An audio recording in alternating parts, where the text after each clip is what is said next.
Saludos cordiales, Homero Mena, director trainer de Consultora Psicológica Familiar, te da la bienvenida a los 15 minutos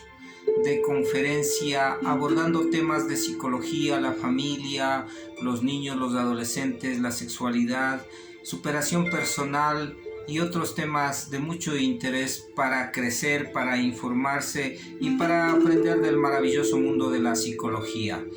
El tema de hoy día lo hemos titulado Dialogando con el paciente terminal.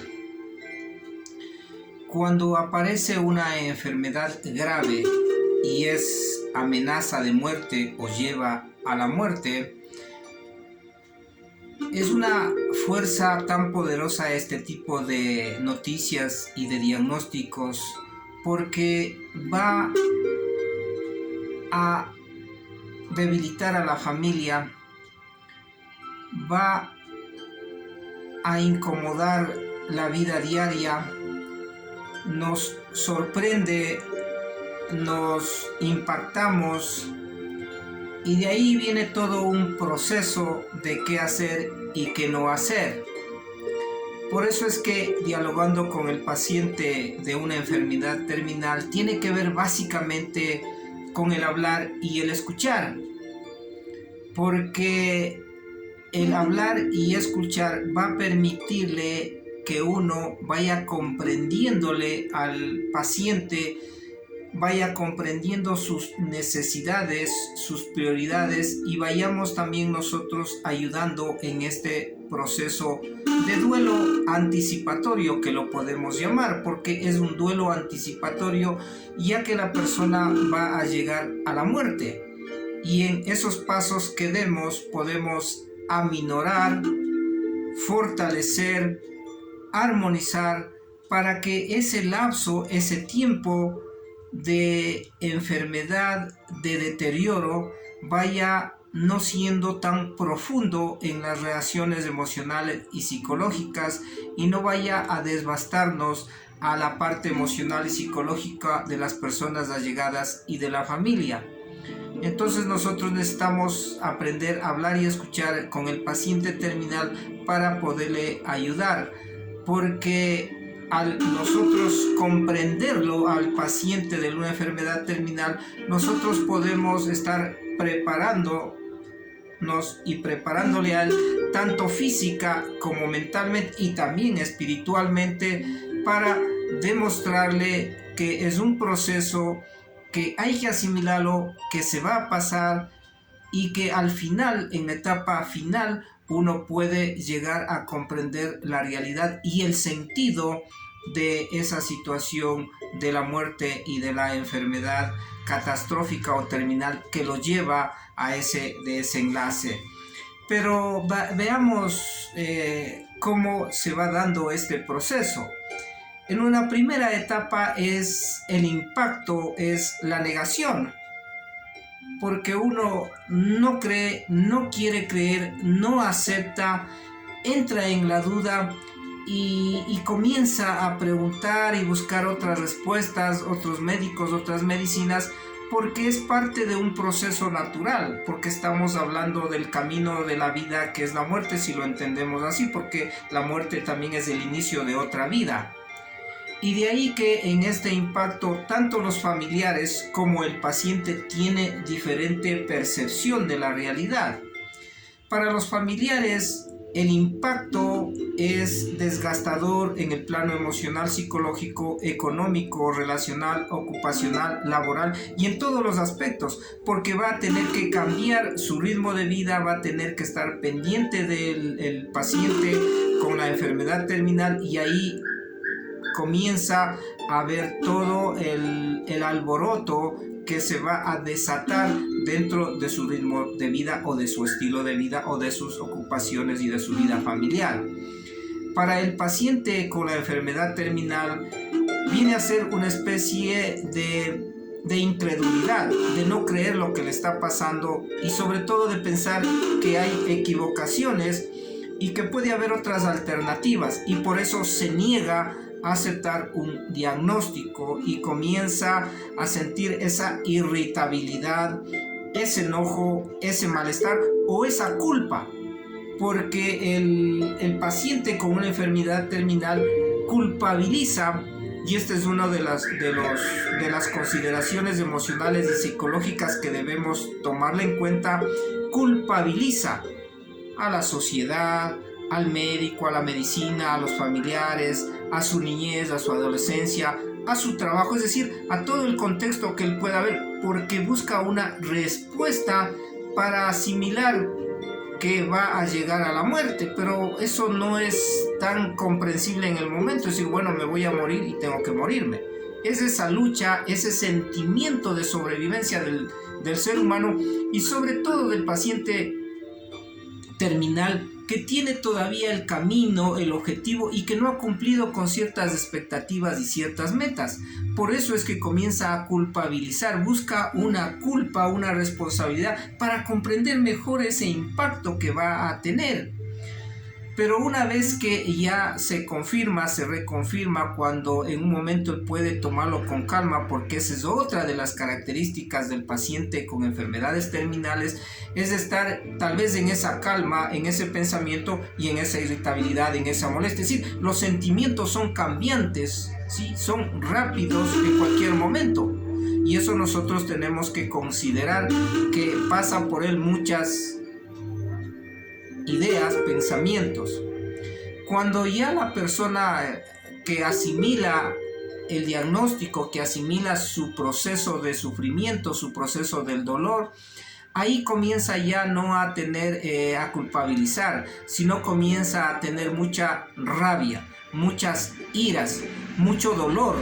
porque ese dolor y esas iras es ante la frustración que tiene de que todo queda ahí. Y entonces viene inquietudes y preguntas de acuerdo al paciente. Si es un esposo, comienza a pensar por su esposa, cómo quedará económicamente, qué va a hacer, qué sucederá luego, cómo va a llevar la educación de los hijos, quién le va a ayudar y todo lo que a él le puede preocupar. Si es un hijo, con respecto a sus padres, el hijo también se pone a pensar y comienza, sufrirán, soy el único hijo, estaban a la expectativa de que me voy a graduar. Y entonces miren cómo esas expectativas de impresión y de ataque emocional, porque son ataques emocionales, donde a uno le convierte en una persona muy irritable, muy molesta, con mucho coraje. Y ese coraje suelta porque esos sentimientos son frustrantes que necesita soltar, y al soltar obviamente golpea a las personas que le rodean, porque es como un efecto onda.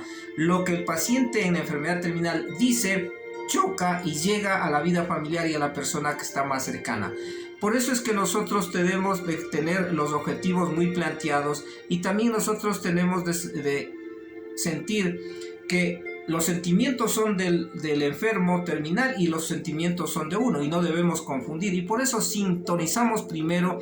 en captar, esa es la tercera actitud positiva que debe de tener, de comprender los sentimientos que tiene el paciente. Si está con culpa, si está irritado, si está molesto, si está con miedo, si está deprimido, si está con otros estados emocionales, para nosotros reflejar y expresar, ¿no? El coraje que sientes es por la noticia que recibiste. La tristeza y la depresión que te está viniendo es porque quedan en mente tus planes, y ahí nosotros estamos reflejando esos sentimientos que le van a permitir ir descargando todo ese dolor, esa pesadez que tiene, porque el paciente terminal no sufre solo en el plano físico de morir, no sufre en el plano de que ya la vida no va a continuar, sino que sufre en toda la vivencia de su mundo relacional, de su mundo familiar. Y por eso es que nosotros tenemos que escucharlo atentamente y no confundir los sentimientos de uno con los sentimientos del paciente terminal. También nosotros tenemos que saber que a veces está abatido, ya no hay esperanzas, dice quiero morirme, ya no existo más, deme una pastilla y quiero que esto se acabe, porque hay un abatimiento, hay una desesperación, ya no se resiste, pero al otro momento puede estar más tranquilo y relajado. A medida que va avanzando la enfermedad, la persona va asimilando de una u otra manera, y en la última fase que ya asimila, que ya reconoce, posiblemente llega al perdón, posiblemente llega a conversar sobre lo que tienen que hacer, lo que no tienen que hacer, a quién dejen cargando tal situación, qué hacer con sus diferentes actividades, y ya se prepara para lo que él ya llega a su camino de la muerte. Y de ahí también es lo que ya las personas comienzan a experimentar un duelo anticipatorio, que se llama. Por eso es que el paciente con enfermedad terminal psicológicamente necesita saber la verdad. Dependerá de cómo lo digamos, cómo lo hacemos, porque eso es en conjunto con la parte médica, la parte psicológica o psiquiátrica y la parte familiar, y sobre todo la persona que está más allegada, porque la persona que está más allegada es con la que hace el vínculo para descargar todas sus emociones de frustración, del dolor, de iras, de culpa, de angustia. Por eso es que la incertidumbre, la desesperación, a veces la pérdida del control, la fatiga, el rencor que uno experimenta son emociones propias de todo el proceso que lleva una enfermedad terminal o una enfermedad que va a llegar a la muerte. Pero la cólera, la culpa y el miedo, la cólera, la culpa y el miedo son las emociones que fluctúan en el paciente con la enfermedad terminal, porque así es como su mente va procesando y va también sosteniendo el instinto de sobrevivencia, el instinto de crecimiento, y también el bloqueo o el límite que se le pone en su cuerpo de una frustración de no continuar con la vida. Y ahí cuando uno que ayuda, uno tiene que pensarse, ¿por qué yo me siento así? ¿Por qué yo me siento con esas iras, con esa rabia o con ese enojo? ¿Sí? Y de ahí vamos a nosotros a poder tener una idea clara de lo que estamos pasando. Pero ¿qué hacer y cuál debe ser nuestra expectativa para la ayuda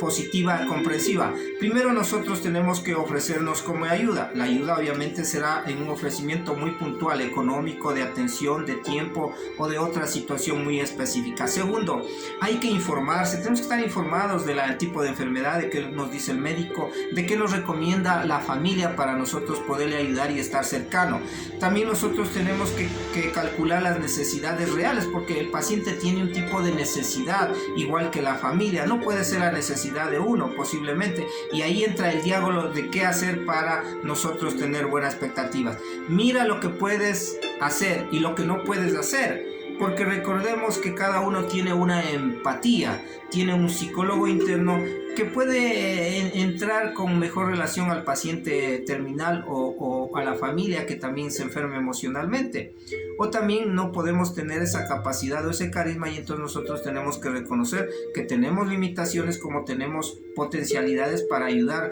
a una persona y a su familia que tiene una enfermedad terminal. Y también tenemos que empezar por cosas muy prácticas y pequeñas. Y esas cosas prácticas y pequeñas es la que le permiten a uno saber qué hace primeramente, porque los familiares son los que le pueden guiar. Todavía no es el momento de la visita, hay que esperar lo que diga el médico, esperemos que esté en la casa, quiere primero conversar con tal persona, y ahí estamos dispuestos ya para dar el primer paso de nuestra ayuda. Hay que evitar los excesos. ¿Qué quiere decir eso? Que nosotros no podemos estar mucho tiempo con la persona de la enfermedad terminal, porque él necesita sociabilizar, es decir, estar con todos pequeños momentos para que él pueda descargar y decir sus cosas, porque es el momento donde él puede irse preparando, ir dando el camino para que todo lo que vive tenga un sentido, y el sentido de estar en paz, de llevar con tranquilidad y llegar a una muerte placentera, sin culpabilidad y tranquila, y sobre todo generosa de haber vivido la edad que pudo vivir. Y también hay que comprometerse con otras personas. Es decir, si nos hacemos un grupo y sabemos de qué manera podemos ayudar, ahí podemos nosotros estar aportando positivamente a la familia y también al enfermo que está con una enfermedad terminal. Por eso el escuchar atentamente, el hablar lo oportuno, le permite a uno tener un diálogo positivo y una comunicación que va a ayudar a paciente con una enfermedad terminal porque también encierran aspectos espirituales, aspectos físicos, emocionales, familiares, que a veces nosotros no podemos conocer, pero la comunicación nos permite eso. Cordialmente invitados a las siguientes conferencias de 15 minutos con Homero Mena, director trainer de Consultora Psicológica Familiar. Nos vemos en el próximo video. Hasta la próxima.